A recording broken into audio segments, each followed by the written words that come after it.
Hello, I'm Anne, your guide to when animals get even. If you like bloodthirsty animals getting back at humanity, then I've heard it's a good idea to like, comment, and subscribe. Today's animal is big, burly, and commonly confused by people. It's buffalo.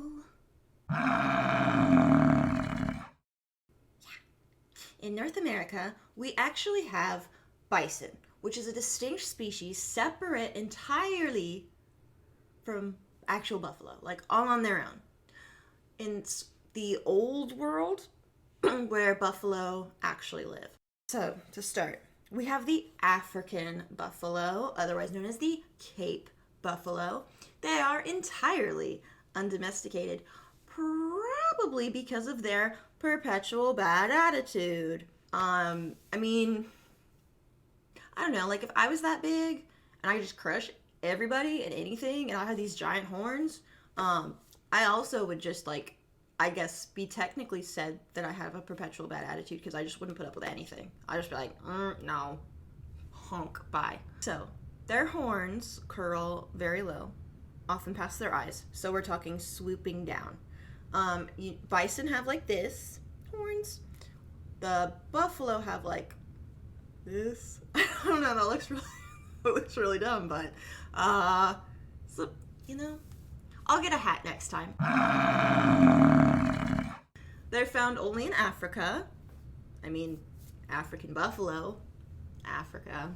Okay, so there are 3 subspecies. I will try to give you the species based on the location from the stories. I think in all of the stories it did end up just straight up being Cape buffalo. I don't know. I'll think about it as we get to it, right? Okay, so in Zimbabwe, we have a woman on a trip with her husband, and she was the one that got gored. Now, according to experts, with how much noise they were making and the way the wind was blowing, the buffalo should have gotten up and like left. But then I read more about African buffalo, and I'm like, I don't think they really give a poop what you want, what any of us want. I don't really care. Like, they don't have to. They will attack safari vehicles if they feel like it. I mean, they do not care. No bothers given.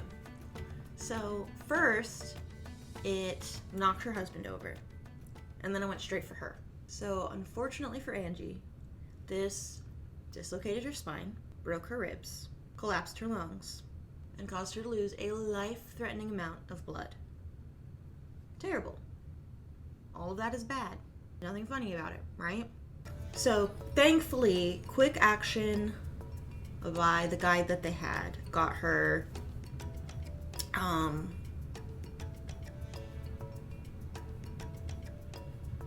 into a hospital. Why was that so hard? Into a hospital where a surgeon, I guess, was so, I don't know, I think sometimes that maybe there's just like this like dark excitement when you do some kind of profession like that, where like when you see something like really crazy, you talk about it, even though like it's probably the wrong person to tell, because he told her the wound was large enough for him to fit his entire forearm through it. And I'm thinking, buddy, like, that's something to tell your patient, I guess. I'm not trained as a medical professional, and I didn't have a course in bedside manner, so maybe that's perfectly natural and normal. But a part of me thinks that he just was so, I don't want to say he enjoyed it, because it's not like that, but when you see something like really crazy, like you're driving along, right? If you drive, and you see the most absurd set of circumstances that lead to like a car wreck, and it looks like everybody's okay, but you just want to go tell people about it because you're like, that was crazy, like the way that it happened was nuts, but really like it was a car wreck. You should not be excitedly telling that story to other people, in theory. Like, socially, maybe we shouldn't, but we all do it anyway, right? Like, you see something really crazy, really wild, you're gonna talk to people about it. I'm just not sure you should talk to, like, your patient about it. Like, I wouldn't go talk to the car wreck victims about how wild it was, the way that their two lines intersected that way in that crazy change up of coincidence that caused them to wreck. I would not go, like, tell them about it. That'd be awkward. He also told her he could see the bottom of her lungs and her bowels. So, no hate for the doctor, okay? He's just a little freak, right? Like, we're all a little freaky, it's fine. Luckily, obviously because he told her, she survived. And, okay, I found out she lives in the city I live in, but I thought it would be really awkward to try to find her, because my best idea was, like, I'll put up a billboard that says, like, survive a Cape Buffalo? Call me. That'd be weird, right? Like, I know her first name. What am I supposed to do with that? From what I could tell, all you have to do is breathe funny or look at them weird, and that is enough for them to want to mess you up. They're just, So we have a man who survived a Cape Buffalo attack. He was attacked, and his immediate decision was to run.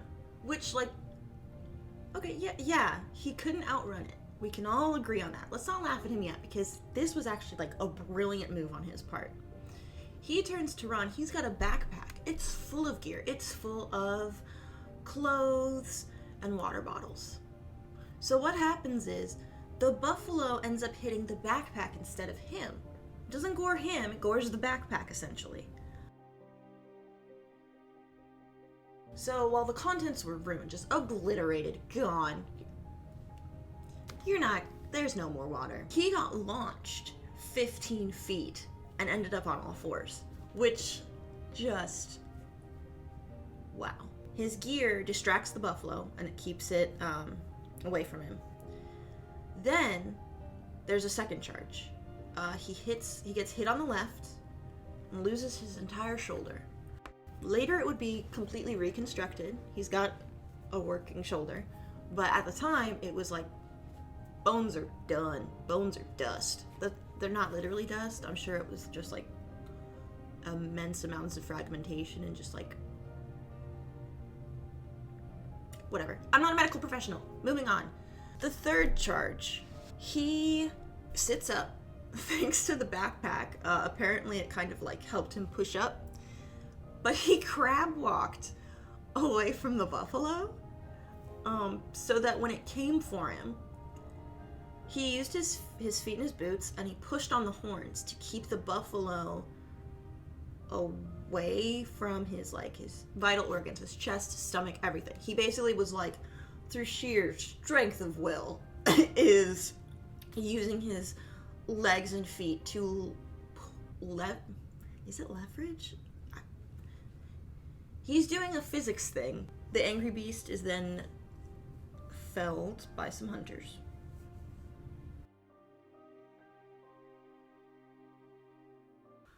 I don't know, learn some buffalo defense before you go. I mean, that guy, what do you call that? Buffalo martial arts? I don't know. But he survived by using that technique. So I guess that's kind of buffalo self-defense, right? Yeah, good for him. Our next buffalo is the water buffalo, also known as the Asiatic buffalo. The attack that I'm going over in Wales was a domesticated buffalo because Asiatic buffalo are not native to Wales. If that needed to be said, I'm saying it now. Now you know. So the father entered the field alone. He wanted to move the buffalo's hay, or the hay ring, because it got caught in the electric fence. So, part of me is wondering, did the buffalo potentially injure its mouth before this happened? Because that would, when animals, including people, are hurt and in pain, you lash out, right? I mean, Especially if, like, you don't, I mean, buffaloes don't create electric fences. They don't know why the heck they went to eat some food and it hurt their mouth or hurt them or whatever. I don't know if that's what happened. I'm just saying it could potentially play a part in explaining how this all went down. Apparently this was enough to prompt the bull to attack. So his 19-year-old son went to his aid, and he was also injured and passed. Now, the mother said that the buffalo didn't like her son, but there was no reason given as to why. So it's true, there's not always a reason as to why an animal may not like someone. But the fact that she specifically said it didn't like their son is what stands out to me. Usually there's a reason behind that. And do not want to speak ill of the dead, right? That's wrong. I'm just curious as to what actions may have prompted the buffalo to not like him. Because to us it could be something innocuous, but to the animal it's threatening or some form of like trying to establish dominance, right? I mean, we know that. We know that animal body language is different than our body language. So it could have been something as simple as that. I'm not saying that this 19-year-old, this kid, did anything wrong. I'm just wondering what caused that dynamic. That's all. So essentially, this buffalo tried to take out the entire family. We've got the dad, he goes down, he's gone. The son, he goes down, he passes in surgery. The buffalo tries to drag the daughter away. The paramedics had arrived by then, and they threw a rock at the water buffalo to let her go, and she was able to get away. That's a lot. That buffalo had a lot going on. So yeah, 2 out of 4. That buffalo had a 50% dispatch rate. Now we have a man who does survive. He got pinned to a fence by the buffalo's horns, which crushed his lower limbs and his torso, which also resulted in a punctured windpipe. So he survived, but you know, at what cost, right? Australia has like a lot of water buffalo attacks, which is so weird because you'd expect to see more of them in like India, where they have a native large population of water buffalo. But I don't know, maybe they have a different way of handling it based on like a cultural knowledge and background when it comes to interacting with these animals. I don't know. You would think that the place with a higher population would have more incidents, but that is not the case here. So we've got a woman in Sydney, of all places, which, I mean, that's where the opera house is. Sydney is like the hub. To an American, I don't know if that's true. Please don't come for me, Australians. But this was she gets attacked in Sydney. And then in 2005, you've got a man in the Northern Territory. He ends up dispatched by a water buffalo. Then, as recently as July 21st of 2023, it's 4 days before my birthday. That's cute. I guess that's not cute, because what happened was sad. The tour guide got hurt by a buffalo because he threw himself between the buffalo and a man on the ground who the buffalo was targeting. Which, I mean, hero, right? Like, hats off. The idea of, you're a tour guide. You're not necessary. I didn't check. I don't think this guy was paid to put his life on the line like this.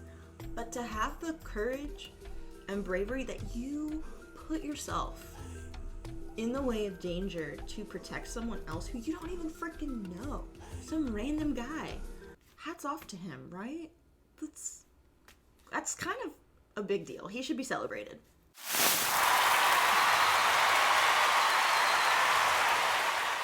Now, the tour guide did something similar to the man that survived the Cape Buffalo attack. He put his hands on the buffalo's horns and was basically just pushing against it. And I'm not saying that he was like physically moving the buffalo. Obviously not. I'm sure the buffalo was like moving him, skidding along in the dirt. But the entire point was he was keeping the horns away from his vital organs. Kept the buffalo away from his stomach. Because that's what they go for. So, that was a long one, guys. Wow. But, what have we learned? Buffalo are wild. Do not mess with buffalo. Maybe don't hunt them in Africa, but I guess at least now you know the risk if you are super determined to go do that. Yeah. If you liked this video and are interested in more bloodthirsty animal content, then hit that subscribe right meow. I am here Sundays, Wednesdays, and Fridays. Bye. Woman in Sydney, of all places, which that's where the opera house is. Sydney is like the hub. To an American, I don't know if that's true. Please don't come for me, Australians.